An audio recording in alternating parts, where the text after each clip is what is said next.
அனைவருக்கும் வணக்கம். நான் புழல் சென்ட்ரல் ஜெயிலில் ஜெயிலராக இருக்கும்போது காய்கறிகள்லாம் வெளியில் இருக்க வெண்டார்கிட்ட தான் வாங்குவோம்.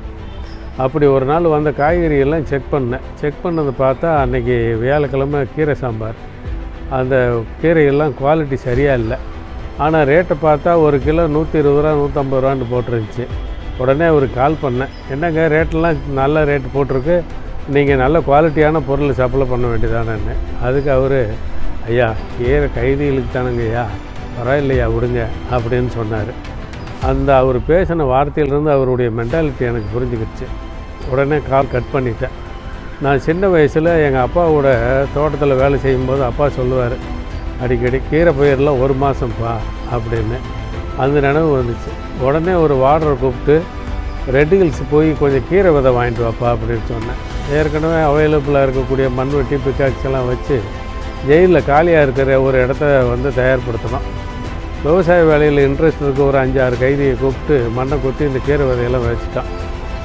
அப்பா சொன்னது மாதிரியே ஒரே மாதத்தில் தேவையான கீரையெல்லாம் வந்துடுச்சு. அப்போ ஒரு நாள் அந்த வெண்டார் திரும்ப ஃபோன் பண்ணார், ஐயா என்னங்கய்யா லிஸ்ட்டில் கீரை இல்லை அப்படின்னாரு. அதுக்கு நான் சொன்னேன், கீரை நாங்களே உற்பத்தி பண்ணிக்கிட்டோம்ப்பா அப்படின்னு சொல்லிட்டு ஃபோனை கட் பண்ணிட்டேன்.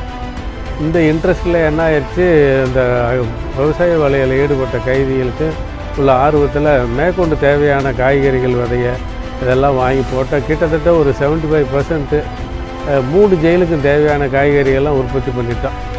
ஒரு விவசாயியான எங்கள் அப்பா எனக்கு சொல்லிக் கொடுத்த பாடம், கைதிகளுக்கு நல்ல தரமான வெஜிடபிள் கொடுக்க முடிஞ்சிச்சு, அரசாங்கத்துக்கு மிச்சமாச்சு.